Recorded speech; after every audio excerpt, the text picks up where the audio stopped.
Another story. I'm not gonna stay on this long. I don't like talking about the gender war stuff too much. But this led to a little uproar online, and it's unfortunate that these are topics being had by people with such large platforms and so established in society, and this is still a topic somehow. Tracee Ellis Ross opens up to Michelle Obama about grief over no kids after 50. But that ain't the time. That ain't what went viral. Honorable says, I'm not curious to know of these black women, how many of them were married or in long-term relationships with their partners compared to how many single women are being diagnosed. You trying to bring up the DL dudes, ain't you? You trying to imply that, ain't you? But let me play this video here that led to a bunch of conversations. I mean, we've talked about this, that often I date younger men. And a lot of it is because... Let's stop on that, folks. Oh my God, we had a great dinner. We had a great dinner, by the way, where across the table, your husband goes, but why? And I said, well, maybe because I can. Yes.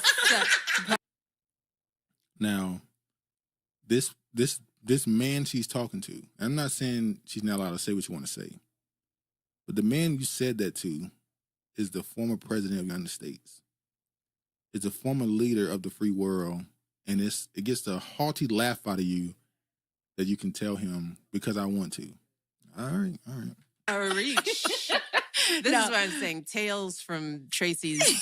It's fun. It's really fun to share. Tracee tales. But I'm sorry. But one of the reasons, though, that because I had to ask myself that question, I was like, what is this about? Yeah. Because I want a partner. And so often, and it's not just that I'm older, I'm also very embodied. I am a full, very whole person who knows myself, who is in charge of my life, and who lives a very full, just robust life. So it's not just age, it's like life experience and sort of a difference. But I had to ask myself the question, why? Why does this keep sort of coming up other than they're hot and gorgeous? There's that. There's that. But a lot of men my age are steeped in a toxic masculinity and have been raised in a culture where there is a particular way that a relationship looks. So standards. Look, I like I said, I don't get into the gender war stuff, but the fact that you have a Harvard or Princeton, whatever one, graduate, you have a esteemed actress now at least, who was on hit TV shows. You have these people who are extremely successful women, one being married for however long, and this is a conversation you're having on the podcast. Come on, man. Like, this is where we are. This is the conversation that we're having with people with this level of influence. April said, behind closed doors, they're all just Negroes, Duke. No biggie. Brain says, Tracee too fine not to have procreated. I'm just saying, them eggs must be razzled and dazzled. When you hear about the story of her and Charlie Sheen, remember when Charlie Sheen was running around saying he had tiger blood or whatever? Don't he have HIV? If I'm not mistaken, I'm pretty sure he has HIV or something like that. Allegedly, she was running around with him for a while. Yes, Charlie Sheen. So her not having kids and stuff is not a surprise and we know the allegations about every celebrity in Hollywood having herpes is, that's why they all sleep with the same people. Kiefer said thumbs down. Craig, more gender war BS. Yeah. Honorable, what does Harvard and her career have to do with anything? They women first. Well, I would assume they wouldn't be having the same conversation as women that are not Harvard grads and a woman who's married. Like, okay, so you have Tracee Ellis Ross saying, I'm single because I don't want to date the men my age because they have toxic masculinity. And he's sitting in front of a woman who's married to a former president. Does this conversation does it seem like Michelle Obama should be able to relate to this at all? Like, at all. Michelle podcast isn't getting much traction, so she's grabbing the straws to be relevant. But yeah, this is a pretty strange first guess, isn't it? I'm pretty sure this is her first guess. Braden says exactly Regina with her funny looking brother. So Michelle trying to get an audience to support that podcast. Well, she's trying to make herself the center of they're trying to build this podcast up to build up her. This is their form of building a grassroots support. So she builds an audience of particularly women. I'm pretty sure most of her guests are going to be black women. She built up a black female base to stand on that. So that then when she talks politics and stuff, she becomes the voice and center of what they consider left-wing politics. They're trying to get rid of all those left-wing progressives and make her the face of left-wing politics. Braden says, look like Luther and Magic Johnson. Yeah, I've seen a lot of people talking about her saying she want to date younger men, and what's the difference between that and when older dudes say the same thing, that they want to date younger women. One is seen as a predator. And I'm talking about an older dude who's dating women in their 20s, by the way. I'm not talking about the predator. I'm talking about dudes dating adult women, grown women, but if they're 50, dating a 28-year-old, we're like, dude, what you doing? But she's saying she dates younger men, and it's seen as no big deal. And anything that starts to smell of that for me, I did enough of it where I was controlled and felt like I was a possession or whatever those things were, or prize and I have no interest in it. And Tracee, that box done. Hey, that ain't true. Hey, somebody, all right. You sleep on it you want to. See how you like what's that movie? Hold on.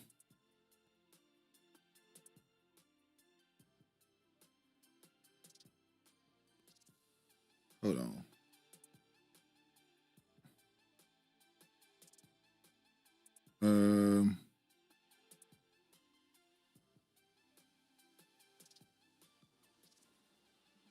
Oh yeah. How you like Boomerang? Throat goblins. No. How you like Boomerang? You keep playing you want to. I ain't gonna show the second video. It's just her talking about grieving for not having kids and a partner her age. Yes, whatever. You had a whole bunch of those red pill dudes posting Kevin Samuels. Oh yeah, see? You see what happened? Buy a dog. What Kevin Samuels say? Buy a dog or a cat or something, whatever you say. Honorable says, I don't believe for a second this biracial woman wants to bear a child and explain identity. With all the mixing they got going on over there in that Ross family, she struggled with her blackness. Well, I think that's true. The way she, funny enough, the way she's attempted to connect to her blackness the most is by showing her ass online. That was for a little while there. Every picture she took, she was turned around in the picture, letting you know she had a big ass. So and that's when she started really getting claimed, I guess, as a black woman. I don't know. And she's benefited from nepotism. Like, you Donna Ross. Like, what are you talking about? But yeah, enough of the gender war top. That led to a whole thing. Brings until you see Quincy Jones' family, they're erasing the black. Bruh. Same thing with what's his name? Motown, one who ran Motown, I forgot his name. You look at the Party Rock dudes, Party Rockers, and those is them, and his grandkids. Like, it is over. That's all washed out. She tried to connect him to blackness by dating Akon brother. Damn. Oh yeah, Jackson's too. Yeah, that's unfortunate. Now we got to run around and call them kids Michael Jackson kids. Like, come on, man. We're not doing this. And I wish they would stop pushing that BS. But anyway, I want y'all opinion on this. A quick story, since we're talking about the whole dating gender thing a little bit.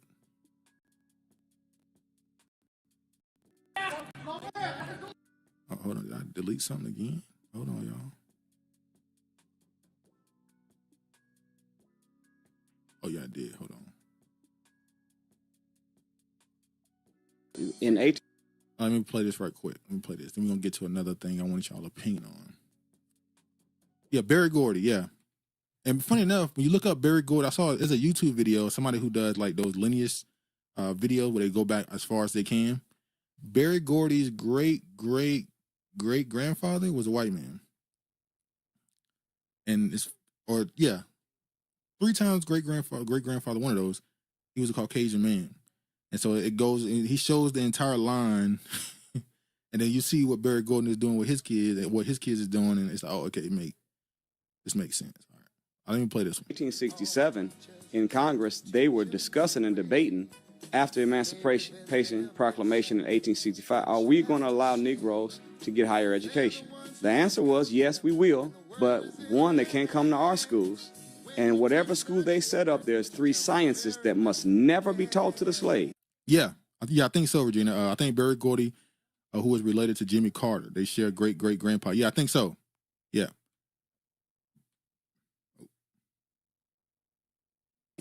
And that was the science of warfare, the science of finance, and the science of mating.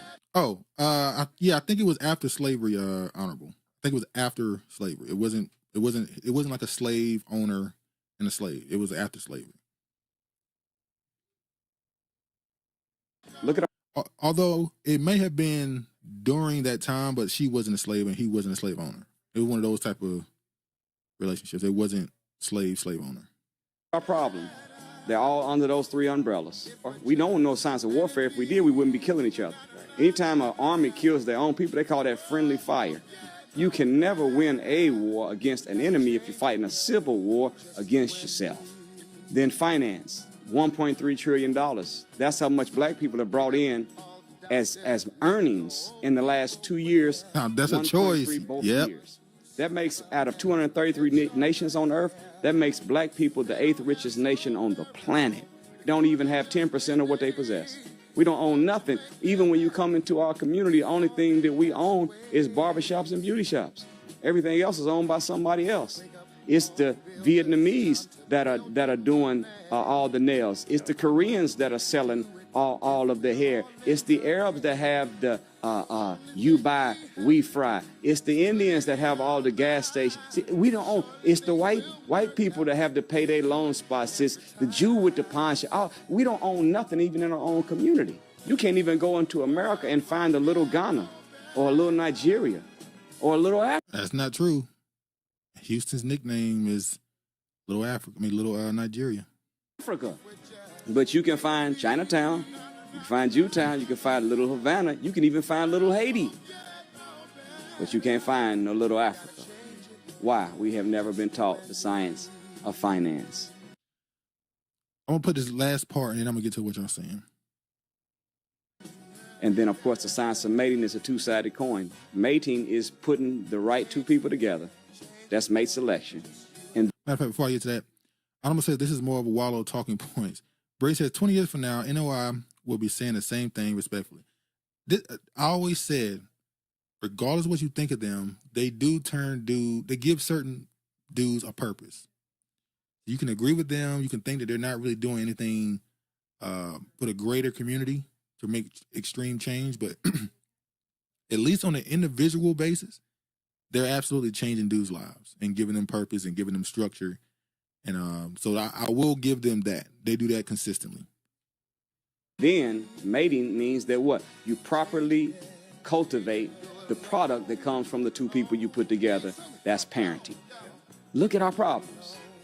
75% divorce rate. That means we got a mating problem. Children, 70% of our children are being raised right now by a single impoverished black woman. How's parenting going right now?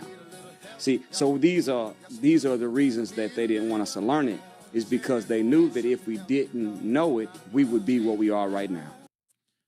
Honorable says, what's the point of this discussion where a black man point these things out? What do they want us to do? What do they believe is a solution? To learn about it. To go learn to finance, learn proper family building, and learn proper warfare. Bruce said, Negroes go to jail and come out gay and Muslim. Hopefully the latter. All right. Now, the last point he made, family building, right? Cultivating the culture is what he's basically talking about. What is y'all opinion on this? This young lady put up pictures. I don't want to show the pictures because it's kids, even though people post their kids now like it's just nothing. It's crazy. People just post their kids online and don't even care about, but whatever. She posted pictures of little kids at a kiddie prom. It's a kid prom, whatever. And I saw people saying that this is making these kids look grown. It's not something you should be doing, whatever. I'm gonna show this one and just zoom in or whatever. And I always thought this was normal. Part of the things you do as far as cultivating your culture or whatever is that normalizing certain behaviors with the opposite gender. So from a very young age, obviously your kids are going to see how the parents interact, and that hopefully, if it's positive, will lead to how they interact with the opposite gender outside when they leave the home. So from a young age, you will allow your daughter and son to have these play dates, to have them kind of emulate, at least not in a lewd way, but emulate certain, how to be around each other. So the backlash came to this, and I was kind of surprised. Virginia may add conclusion to the list. Brilliant David Captain Regina Honorable says, so what plan has he mapped out for us? Not the financial literacy play again. And that's a part of it, ain't it? The same way I'm talking right here about how we have to almost rebuild how we interact with the opposite gender. You also have to rebuild how we think about money, and we have to rebuild our ideology towards same gender relationships. Maybe I should go the furthest I can to show restraint towards my own. That's probably the what you should do. Count Crazy, this is adorable. The donation. But yeah, I saw people saying this was a bad thing, and they were comparing it to on Halloween when you have parents dress their kids up in these expensive clothes and give them earrings and a necklace, and how you have women or mothers dressing their sons up like boyfriends or whatever. And I don't think this is the same thing. I don't think there's anything wrong with introducing these type of relationships at an early age, obviously in an age-appropriate way, but just normalize interacting. But anyway, I'm not going to show. I ain't about to show that one.